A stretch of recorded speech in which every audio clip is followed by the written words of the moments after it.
Hello, Winterfest students. I know you've been talking about the spiritual disciplines, and I want to take one on today that's real close to my heart. You know, we see this all the time, don't we? You come into a coffee shop, you're going to meet a friend.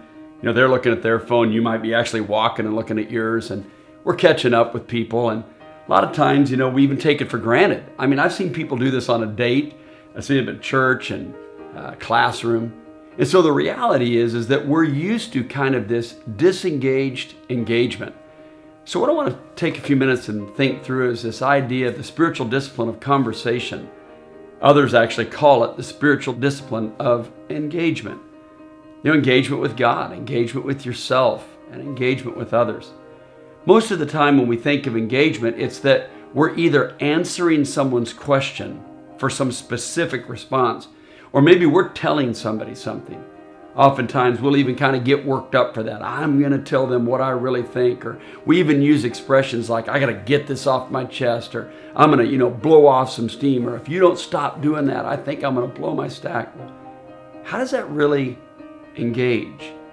I was listening to a friend of mine several years ago, and he was talking about this super successful marriage that he and his wife had been in at that time for over 55 years.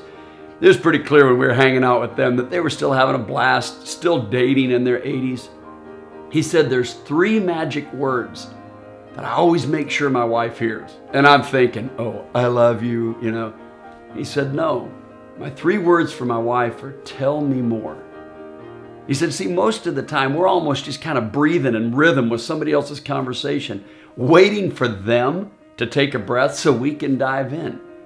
How interesting would it be if somebody took a breath and instead of us diving in, we just said, hey, could you tell me more? Could you tell me more about that? Hey, that interested me. Could you expound on that a little bit? I want you to try that. I want you to engage some conversations, whether it's with somebody that's a best friend or maybe somebody you don't get along with very well. Maybe your parents, maybe a sibling, someone in your, circle of friends on a team. And when they're talking and they're sharing something, even if something inside of you wants to interrupt and make your point, why don't you attempt with me the spiritual discipline of engagement? Start with those 3 words, tell me more. And what I'd encourage you to think about is how that could change your Bible study, to say that to God, and how that could change you when you're struggling inside instead of shutting down. Just say to yourself, hey, tell me more. This is the spiritual discipline of engagement.